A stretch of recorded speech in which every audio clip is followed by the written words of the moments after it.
अस्सलामु अलैकुम वरहमतुल्लाहि वबरकातुहू। अल्हम्दुलिल्लाहि रब्बिल आलमीन वस्सलातु वस्सलामु अला रसूलिहिल करीम। अम्मा बादु फ़अऊज़ु बिल्लाहि मिनश शैतानिर रजीम। बिस्मिल्लाहिर रहमानिर रहीम। इन्नल्लाहा व मलाइकातहू युसल्लूना अलन नबी या अय्युहल्लज़ीना आमनू सल्लु अलैहि व सल्लिमु तस्लीमा। अल्लाहुम्मा सल्लि अला सय्यिदिना मौलाना मुहम्मदिन व अला आलिहि व सहबिहि व बारिक वसल्लम। गैब पर ईमान लाना इस्लामी अकीदे की सबसे बुनियादी और अहम शर्त है। ये सिर्फ एक ज़बानी इकरार नहीं बल्कि दिल की गहराइयों से एक पुख्ता यकीन है कि कुछ ऐसी हकीकतें मौजूद हैं जो हमारी मादी हवास से पोशीदा हैं और जिन्हें हम देख, छू या सुन नहीं सकते। गैब का लुग़वी मायने पोशीदा, छुपा हुआ या गैर हाजिर है। इस्लामी इस्लाम में गैब वो तमाम चीज़ें हैं जिनका इल्म सिर्फ अल्लाह तबारक व तआला को है और इसने अपने रसूलों के ज़रिए हमें इनके बारे में खबर दी है। इंसान अपने महदूद इल्म और हवास के ज़रिए गैब का इदराक नहीं कर सकता। कुरान मजीद में सूरत बकरा की पहली आयत में ही मुत्तकी लोगों की सिफ़ात में सबसे पहली सिफ़त गैब पर ईमान लाना बयान की गई है।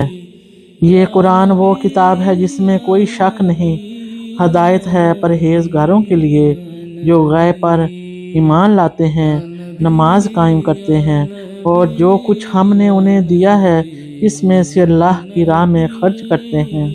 ये आयत इस बात की वाज़िह दलील है कि गैब पर ईमान लाए बगैर इंसान हकीकी मायनों में मुत्तकी नहीं हो सकता। गैब पर ईमान लाना इंसान को मादी दुनिया की कैद से आज़ाद करता है और इसे एक वसी तर कायनात और उसके खालिक से जोड़ता है। गैब में बेशुमार चीज़ें शामिल हैं जिनमें चंद अहम हैं। अल्लाह तबारक व तआला की ज़ात व सिफ़ात।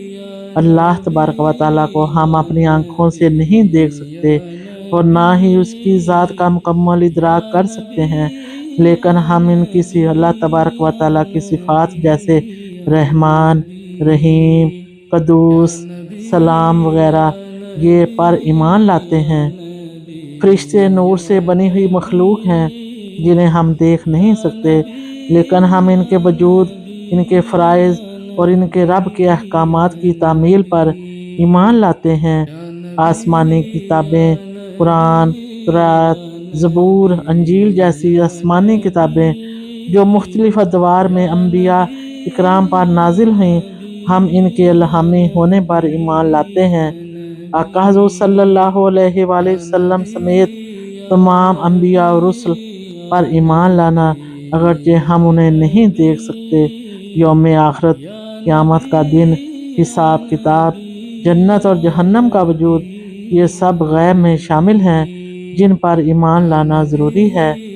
अल्लाह तबारक व तआला का इल्म अज़ली और इसका हर चीज़ पर इख्तियार यानी अच्छाई और बुराई दोनों अल्लाह तबारक व तआला की तरफ से हैं। इस पर ईमान लाना। जिन्नात और शयातीन ये ऐसी मखलूक़ात हैं जो हमारी नज़रों से ओझल हैं, लेकिन कुरान और हदीस से इनके वजूद का पता चलता है और हम इन पर ईमान लाते हैं। रूह और इसकी हकीकत। रूह की हकीकत इंसान की समझ से बाहर है, लेकिन इसके वजूद पर ईमान लाना ज़रूरी है। गैब पर ईमान लाने के लिए इंसान की ज़िंदगी पर गहरे और मुस्बत असरात मुरतब होते हैं। ये इंसान को ज़िंदगी में एक वाज़ेह मकसद और सिमत फराहम करता है और इसे इखलाकी और रूहानी बसीरत अता करता है। इत्मीनान क़ल्ब।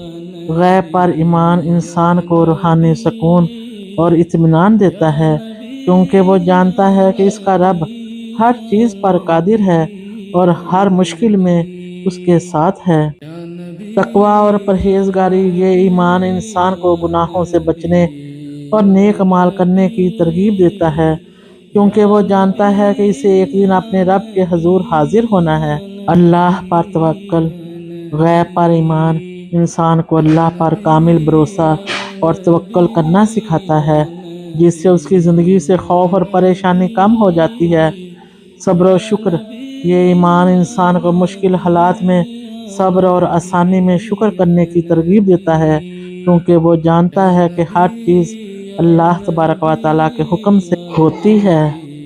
غیب پر ایمان لانا صرف ایک نظریاتی تصور نہیں بلکہ ایک عملی ایمان ہے جو انسان کی پوری زندگی کو بدل دیتا ہے، جو اسے مادی دنیا کی قید سے نکال کر اسے ایک وسیع اور روحانی دنیا سے جوڑتا ہے اور اسے با مقصد پرسکون اور متقی زندگی گزارنے کی ترغیب دیتا ہے۔ یہ وہ بنیاد ہے جس پر باقی تمام اسلامی عقائد کی عمارت کھڑی ہوتی ہے۔ اللہ تبارک و تعالی ہمیں قرآن پاک اور احادیث مبارکہ کی روشنی میں ان تمام باتوں پر عمل کرنے کی توفیق عطا فرمائے، آمین ثم آمین۔ جزاکم اللہ خیر و احسن الجزاء۔ السلام علیکم ورحمۃ اللہ وبرکاتہ۔